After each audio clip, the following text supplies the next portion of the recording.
बिस्मिल्लाहिर्रहमानिर्रहीम। अस्सलाम वालेकुम नाज़रीन, आप यूट्यूब चैनल देख रहे हैं। मैं इमरान खान हूँ। सबसे पहले तो एहसन इकबाल साहब ने एक स्टेटमेंट दिया कि पूरी दुनिया में इमरान खान का कोई गारंटर नहीं है।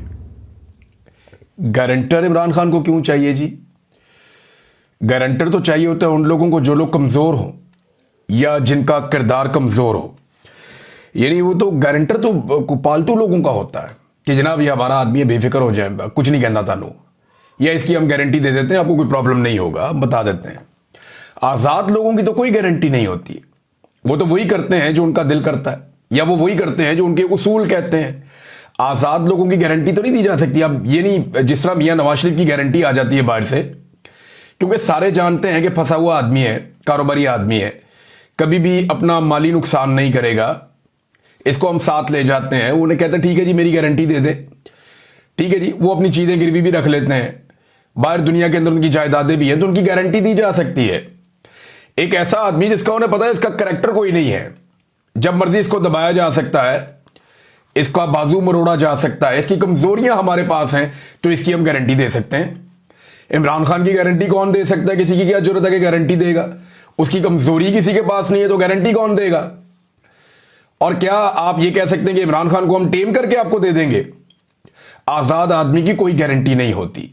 गारंटी होती है पालतू लोगों की, और गारंटी होती है कमजोर लोगों की। किरदार वाले आदमी की गारंटी नहीं होती। एहसन इकबाल साहब को इतनी सी बात समझ आ जाती ना, तो आज वो नवाज शरीफ के साथ नहीं होते। चलें इस बात को यहां पे रोक लेते हैं। इमरान खान की कौन गारंटी देगा? यानी गारंटी तो ये अजीब सी बात ही की है कि पूरी दुनिया में कोई गारंटी नहीं दे रहा।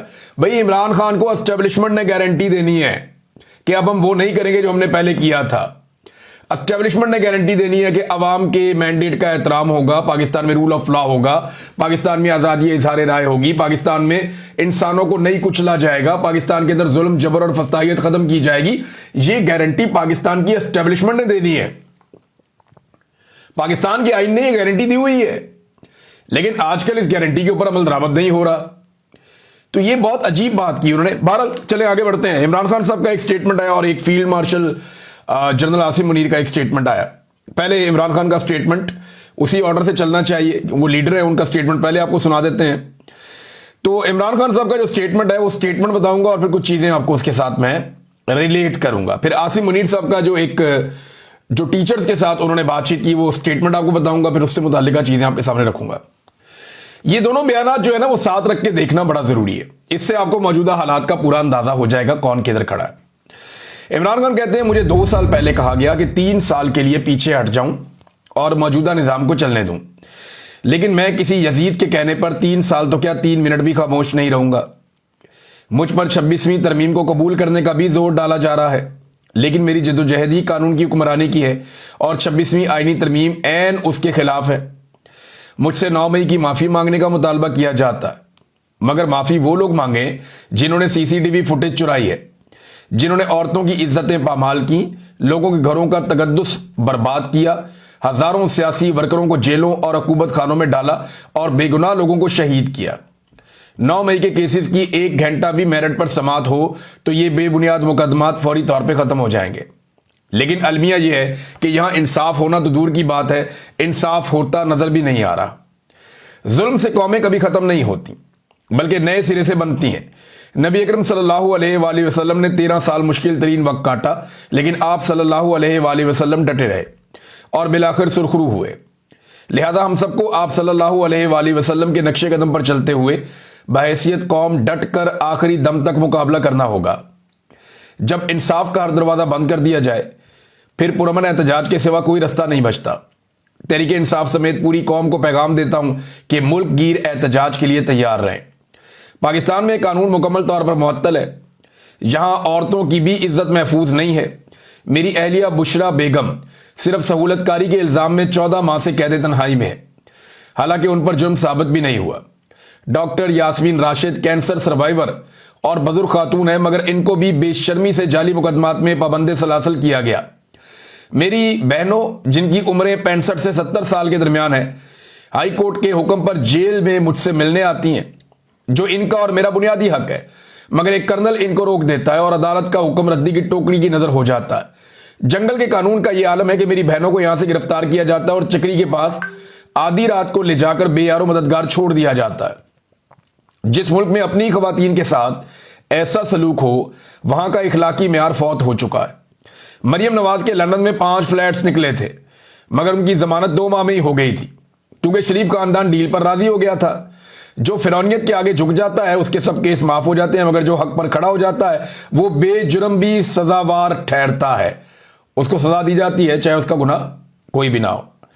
2 साल में बैरून मुल्क से कोई सरमायाकारी इसीलिए नहीं आ सकी क्योंकि दुनिया जानती है कि यहां कानून एक कर्नल के जूते की नोक पर है। याद रहे कि सरमायाकारी के बगैर ना मुल्क में माशी इस्तेहकाम आता है और ना ही मईशत तरक्की कर सकती है। जब तक अदालती अहकामात कर्नल के इशारों के मोहताज होंगे तब तक सरमायाकारों के लिए एतमाद की फजा ना पैद रहेगी। पूरी कौम इंसाफ के लिए अदलिया की तरफ देख रही है, मगर 26वीं आईनी तरमीम करके अदलिया को मफलूज कर दिया गया है। इस तरमीम के पीछे 2 ही वजूहात हैं। एक तो धांधली ज़दा इलेक्शन का तहफ़्फ़ुज़ करना, दूसरा मुझ समेत तरीके इंसाफ की लीडरशिप और कारकुनान को जेल में कैद रखना और एहतसाब के खौफ के बगैर बुनियादी इंसानी हुकूक की खिलाफ वर्जी करना। 26वीं आईनी तरमीम के बराह रास्त 2 नताइज निकले हैं। बता रहे 2 चीजें हुई हैं 26वीं आईनी तरमीम के बाद। एक ये कि अदलिया अपने आईनी और रवायती किरदार के बरक्स इंतजामिया के सामने बिल्कुल सरेंडर कर गई है। मिलिट्री कोर्ट के हवाले से सुप्रीम कोर्ट का फैसला आइन के आर्टिकल 175(3) के मुतसादम है, जो कहता है कि अदलिया इंतजामिया से अलग है। मगर यहां इस आर्टिकल में तरमीम किए बगैर ही एग्जीक्यूटिव को अदलिया के तमाम इख्तियारात सौंप दिए गए हैं। मिलिट्री कोर्ट्स के साथ साथ मखसूस नशिस्तों पर भी बेंच बनाकर तरीके इंसाफ से ये नशिस्तें छीनने की कोशिश की जा रही है। वोट तरीके इंसाफ को पड़ा है, मगर आइन के बरखिलाफ ये नशिस्तें दूसरी जमातों को देने की कोशिश जारी है। दूसरा उन्होंने कहा यह कि अदलिया इस कदर मफलूज हो चुकी है कि आला अदलिया और जज अपनी मर्जी से मुकदमात लगा ही नहीं सकते। नतीजतन मुझे भी अदालतों से इंसाफ नहीं मिल रहा। कभी मेरे केसेस के लिए बेंच मुकम्मल नहीं होता, कभी समाअत नहीं होती, जानबूझकर मेरे मुकदमात को अल्तवा में रखा जाता है। मेरे बुनियादी इंसानी हुकूक भी मुअत्तल हैं। जेल मैनुअल के मुताबिक जो हुकूक एक आम कैदी को हासिल होते हैं मुझे वो भी नहीं दिए जा रहे। मेरे बच्चों से मेरी बात नहीं करवाई जाती। मेरी अहलिया से हफ्ते में एक तयशुदा मुलाकात भी रोक दी जाती है, और तो और मेरी किताबें तक रोक दी जाती हैं। यह सब सिर्फ इसलिए किया जा रहा है ताकि मैं टूट जाऊं।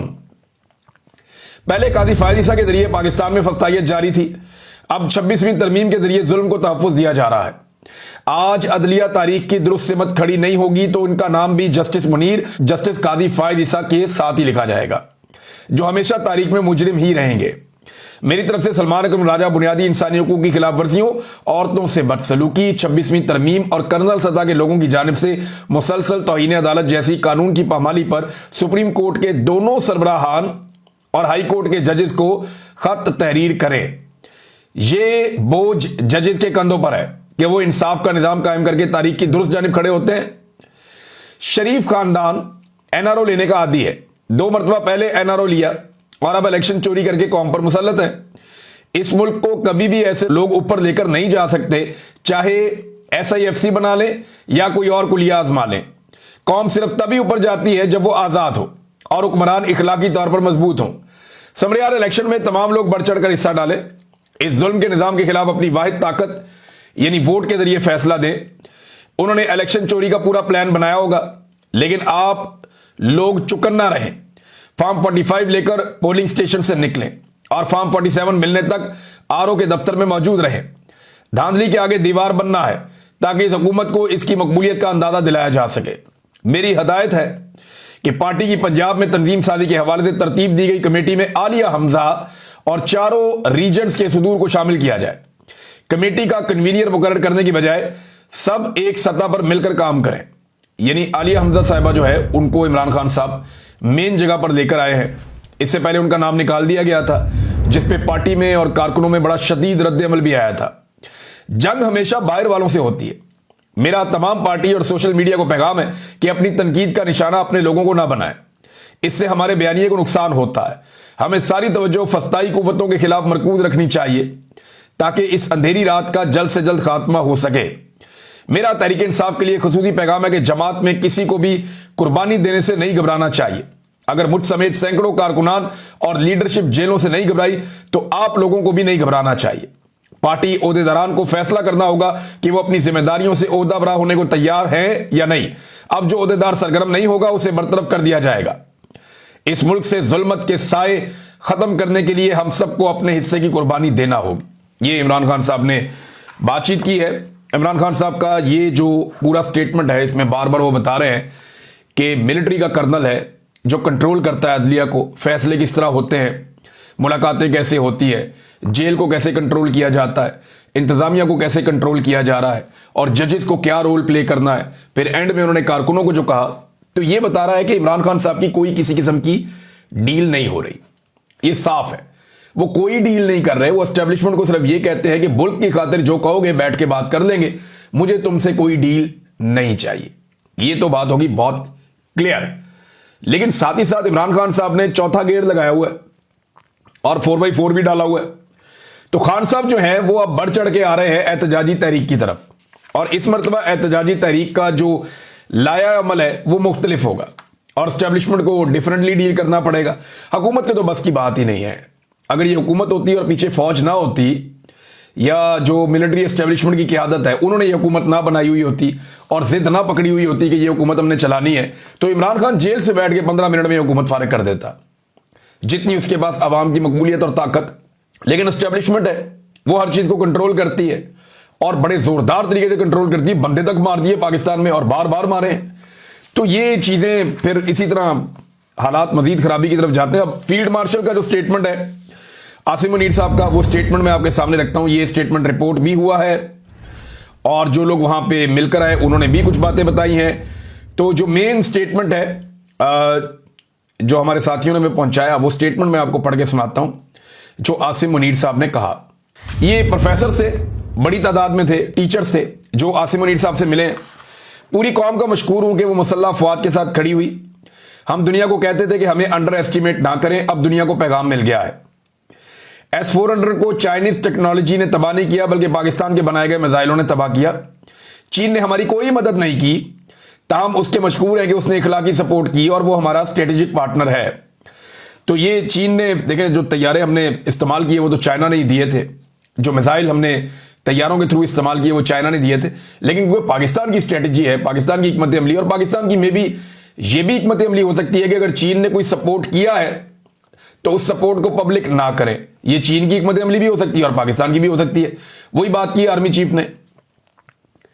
फिर इन्होंने कहा कि कश्मीर में दहशतगर्दी इंडिया कर रहा है, हम कश्मीर के किसी वाकये की मजम्मत नहीं करते, सिविलियन की शहादतों पर अफसोस जरूर करते हैं। ये अब पाकिस्तान की पुरानी स्टेटेड पॉलिसी है कि मकबूजा कश्मीर के अंदर अगर मुजाहिदीन लड़ाई कर रहे हैं इंडियन फौजियों के साथ या उनकी रियासत के साथ, तो वो अपनी आज़ादी के लिए लड़ रहे हैं और उन्हें मुजाहिद कहा जाएगा और उनकी इक़दामात के ऊपर किसी किस्म की हम मजम्मत नहीं करेंगे। हाँ, जहां सिविलियंस की शहादतें हो जाती हैं, हलाकतें हो जाती है, वहां पे मजम्मत करते हैं। ये आर्मी चीफ ने कहा। हमने अपने दोस्त ममालिक की मुदाखलत को भी खातिर में नहीं लाया। मैंने दोस्त ममालिक को कहा कि एक आज़ाद मुल्क का सिपह सलार या मर जाएंगे या जवाब देंगे। खास तौर पर ईरान का उन्होंने शुक्रिया अदा किया। अल्लाह की मदद से पाकिस्तानी कौम और पासपोर्ट की इज्जत बहाल हुई है। अच्छा, पासपोर्ट की इज्जत बहाल हुई है, आर्मी चीफ ने कहा। तो मैं जरा बता दूं कि अफगानिस्तान, शाम, इराक, सोमालिया और पाकिस्तान, ये दुनिया के 5 मुल्क हैं 200 मुल्कों में से जिनके सबसे बदतरीन पासपोर्ट है। पासपोर्ट की इज्जत बहाल करनी है, ये बड़ी अच्छी बात है, लेकिन इसका मुकाम बेहतर तभी होगा जब दुनिया के अंदर इस पासपोर्ट की इज्जत होगी। और जब ये पासपोर्ट आप किसी जहां पे मुल्क में देंगे और वो उसकी इज्जत करेंगे, वो तभी आपको पता चलेगा ना। अभी तो जो पाकिस्तान के पासपोर्ट की सूरत हाल है, अफगानिस्तान, शाम, इराक, सोमालिया और फिर पाकिस्तान, ये है। Bharat, Bangladesh, Iran, Rwanda, Nigeria, Sri Lanka, Nepal, Bhutan, Yemen, Korea, Libya, Congo, Africa, Ethiopia, Cambodia, Kenya, इन सब के पासपोर्ट हमसे बहुत बेहतर है, हमसे बहुत बेहतर है। तो इज्जत बहाल तो नहीं हुई, लेकिन अल्लाह का बड़ा शुक्र है कि उसने एयरफोर्स को ये कैपेसिटी दी। जमीन पे तो कोई लड़ाई पाकिस्तान जीता भी नहीं। ये तो जो है वो लतीफ खोसा साहब ने सवाल भी उठा दिया, बड़ा सख्त सवाल है, लेकिन क्योंकि सवाल है तो उठाया जा सकता है कि हमने जमीनी लड़ाई तो लड़ी नहीं या हमने कोई फतह किया ही नहीं, तो फिर फील्ड मार्शल का ओहदा आर्मी चीफ को क्यों दिया गया? ये उन्होंने सवाल उठाया लतीफ खोसा साहब ने। इसके बाद उन्होंने कहा कि यहां बदर और ओहद के हवाले दिए और साथ तमाम सियासी जमातों का एजेंडा इक्तदार है, ये उन्होंने कहा। देखिए, ये ना सियासतदानों को गंदा करते हैं हमेशा मिलिट्री एस्टेब्लिशमेंट के लोग। अब आर्मी चीफ ने भी यही कहा, थोड़े दिन पहले DGISPR ने कहा जी सारे सियासतदान करप्ट हैं, और आज आर्मी चीफ ने कहा कि तमाम सियासी जमातों का एजेंडा इक्तदार है। भाई वो इक्तदार में आएंगे और आने के बाद वो अपना इंप्लीमेंट करेंगे ना, जो भी वो करना चाहते हैं, उनका एजेंडा है। इक्तदार से बाहर बैठ के तो कोई जमात अपनी पॉलिसी को इंप्लीमेंट नहीं कर सकती। तो जो पहला मरहला होता है ये होता है कि जनाब हमारी ये पॉलिसी है, लोगों के सामने रखते हैं, लोग पसंद करते हैं तो वोट देते हैं, वोटों से वो इक्तदार में आते हैं, इक्तदार में आके वो उस पॉलिसी को इंप्लीमेंट करते हैं, और अगर ना कर पाए तो लोग अगली मरतबा किसी और को वोट दे देते हैं। तो ये तो पूरी दुनिया का सेट पैटर्न है। तो तमाम सियासी जमातों का एजेंडा इक्तदार है। ये वैसे आपने इक्तदार बांटा है, आर्मी चीफ साहब ने फॉर्म 47 के ऊपर एक जाली हुकूमत इस वक्त मुल्क में बैठी हुई है, तो उन्हें इस बात का आइडिया होगा हमारी यूथ शैतानी चुंगल में फंसी है, लेकिन भारत के खिलाफ सब मुत्तहिद दिखाई दिए। देखिए, जब भारत के खिलाफ पाकिस्तान का वही नौजवान पाकिस्तानी फौज के साथ खड़ा हो गया ना, तो इनको बहुत प्यारा लगा। लेकिन जब वही नौजवान पाकिस्तानी फौज या मिलिट्री एस्टेब्लिशमेंट, जब मिलिट्री एस्टेब्लिशमेंट में कहूंगा, फौज तो बेचारे बड़े मासूम लोग हैं और बड़े प्यारे लोग हैं, तो जो मिलिट्री एस्टेब्लिशमेंट के लोग हैं, जब वो फैसले करते हैं आम आदमी को कुचलने का, तो यही नौजवान जब उसके ऊपर रिस्पॉन्ड करते हैं तो वो कहते हैं शैतान है। यानी जिस वक्त वो साथ खड़ा हो जाता है इंडिया के खिलाफ, इंडिया के जुल्म के खिलाफ हमारा नौजवान खड़ा हो जाए तो भगवान है, और अगर पाकिस्तान के अंदर होने वाले जुल्म के खिलाफ खड़ा हो जाए तो शैतान है। ये तो नहीं हो सकता ना। मेरे वालिद एक स्कूल टीचर थे। टीचर मुआशरे में अहम है, आप पर जिम्मेदारी है। हमारे नौजवान नस्ल फरेब, आइडियलिज्म का शिकार है, सेल्फ सेंटर्ड लोगों के दरमियान घिरी हुई है। जरूरत है कि इस नौजवान को अवेयरनेस दी जाए। बड़े वेल अवेयर्ड हैं ये नौजवान, ये जानते हैं पाकिस्तान में कब कब किसने क्या किया। इनकलाब में 14 अगस्त 1947 को इनकलाब आ गया था, अब कोई इनकलाब नहीं आएगा। नाज़रीन, एक चीज मैं आपको बताता हूं कि दुनिया में जितनी भी स्टेटस को की पावर्स होती है ना, ये तारीख आप उठाकर देख लें, आज तक हर स्टेटस को हमेशा अगर किसी चीज से सबसे ज्यादा डरता है तो वो अवेयरनेस से और इनकलाब से डरता है, कि लोगों को शऊर आ जाए या कोई इनकलाब आ जाए। तो स्टेटस को की हामी जमातें या शख्सियात हमेशा ये चाहती हैं कि इनकलाब कभी ना आए और लोगों को अवेयरनेस या शऊर कभी ना मिले। हम सुनते हैं, लोग कहते हैं मुल्क दिवालिया हो रहा है, लेकिन दिवालिया नहीं हो रहा, बल्कि हम $1 ट्रिलियन की इकोनॉमी बनने जा रहे हैं। देखें, ये तो ख्वाजा आसिफ कहते थे हम दिवालिया हो नहीं रहे, हम दिवालिया हो चुके हैं, और वो आर्मी चीफ के बॉस है। अगर उन्हें लगता है कि वो गलत कह रहे थे तो अपने बॉस से बात करें। मैं कराची गया तो देखा कि वहां बिजनेस कम्युनिटी डरी हुई है। उन्हें बताया गया कि पाकिस्तान दिवालिया हो रहा है। BLA को फितनातुल हिंदुस्तान कहें, वो बलूचिस्तान, वो बलोच नहीं है बल्कि भारत के कुत्ते हैं। माजी में बहुत हमदर्दियां हुई, अब इनसे कोई हमदर्दी नहीं होगी। इस मुल्क में गिलगित से लेकर गवादर तक मिनरल्स हैं, मादनियात है, इसलिए कोई मायूसी नहीं है। तो ये मिनरल्स और मादनियात अभी शहबाज शरीफ के दौर में तो नहीं निकले, ये तो जुल्फिकार अली भुट्टो के दौर में भी थे, जब कायद-ए-आज़म ने पाकिस्तान बनाया तब भी थे, इमरान खान के दौर में भी थे, हर अदवार में थे। तो मायूसी तो फैलाई जाती है जानबूझकर। ये तो हम जानबूझकर कौम को मायूस करते हैं कि सियासतदान बहुत बुरे हैं, ये कर रहे हैं, ये वो कर रहे हैं, लिहाजा हमें ट्राई करो। 4 दफा पाकिस्तान में मार्शल लॉ लग गया। फिर जो बड़ा इंपॉर्टेंट स्टेटमेंट है आर्मी चीफ का, वो ये है, उन्होंने कहा कि सोशल मीडिया के बेहंगम इस्तेमाल को कंट्रोल करेंगे। क्या चीन और अमेरिका में कोई फौज को गाली देता है? देखें, पाकिस्तान में भी फौज को गाली कोई नहीं देता, और जो लोग देते हैं वो बहुत आटे में नमक के बराबर है, और उन लोगों को कोई ओन नहीं करता, सब लोग उनके खिलाफ हैं। फौज को गाली कोई नहीं देता, लेकिन तनकीद जरूर होती है फौज के गलत किरदार के ऊपर। देखें, चीन में तो चले है ही जमहूरियत नहीं है उस तरह से, लेकिन अमेरिका में जमहूरियत है। अमेरिका में तो लोग बहुत तनकीद करते हैं मिलिट्री पॉलिसीज के ऊपर, निकल आते हैं, जंगों के खिलाफ एहतजाज करते हैं, खुलकर सड़कों पे आते हैं, कोई उन्हें नहीं मारता, कोई उन्हें गिरफ्तार नहीं करता, उन पे कोई मुकदमात नहीं होते।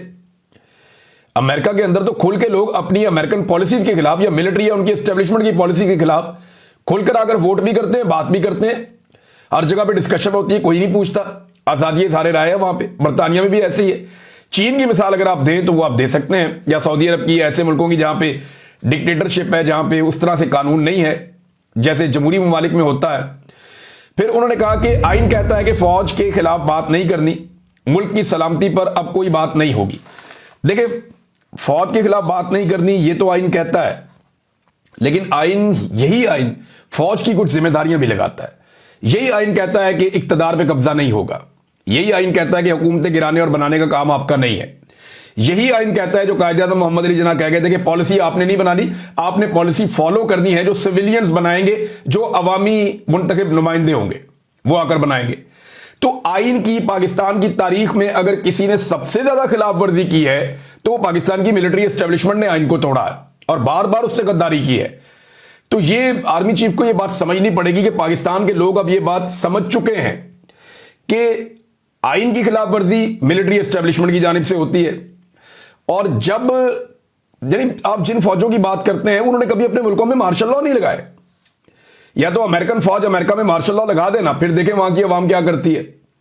या चाइनीज फौज चाइना के अंदर मार्शल लॉ लगा दे, फिर आप देखें वहां की अवाम क्या करती है। या इंडियन फौज इंडिया के अंदर मार्शल लॉ लगा दे, फिर देखें वहां की अवाम क्या करती है।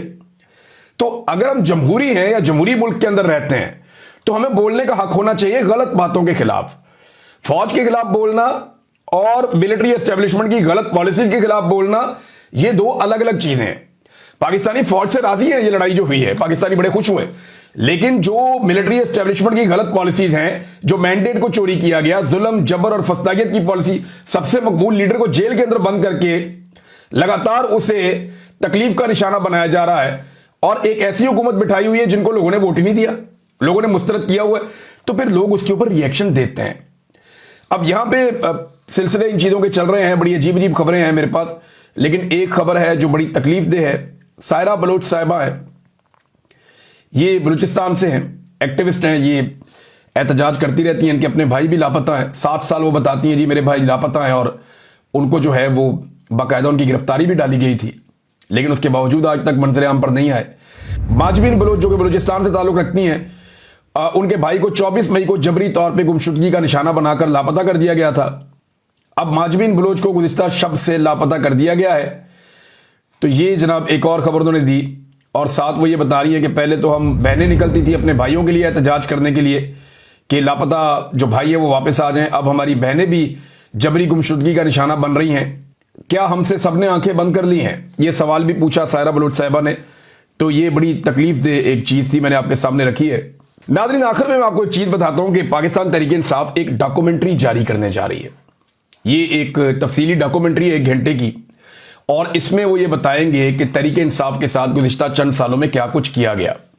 कुछ लोग जो है वो गोलियों से मट्टी झाड़ रहे हैं, कुछ लोग जो है वो चीजों को मुबहम कर रहे हैं, ये बता नहीं रहे कि तहरीक इंसाफ के साथ जो जुल्म और जबर हुआ वो मिक्सअप कर रहे हैं। ये सारे नाली होता, कोई बात नहीं, खैर है। और ये आ जाएगा, इमरान खान भी बाहर आ जाएगा, नहीं। ये जो तारीख लिखी गई ना 3 साल में, इसकी माजी में कोई और मिसाल नहीं मिलती। पिछले 3 सालों के दौरान पाकिस्तान में इंसानी हकूक की बदतरीन पामालियों, जबरी गुमशुदगियों, जुल्म और फस्तागियत, सेंसरशिप, मीडिया पर पाबंदियों और साबिक वज़ीर आज़म इमरान खान पर झूठे मुकदमात और नाहक कैद के हकायक पर मबनी 1 घंटे तवील डॉक्यूमेंट्री कल शाम 7 बजे पाकिस्तान तहरीक इंसाफ यानी आज शाम 7 बजे तहरीक इंसाफ के तमाम ऑफिशियल प्लेटफॉर्म पे डाल दी जाएगी। तो ये है सोशल मीडिया, और ये है वो सोशल मीडिया जिससे पाकिस्तान की एस्टेब्लिशमेंट और हुकूमत परेशान है और उसको टैकल नहीं कर पाते, और इसे वो गुमराही समझते हैं। देखिए, ये जो कुछ दिखाया जाएगा ये हुआ है तो दिखाया जाएगा ना। अब तक के लिए इतने, अपना ख्याल रखिएगा, अपने चैनल का भी। अल्लाह हाफिज।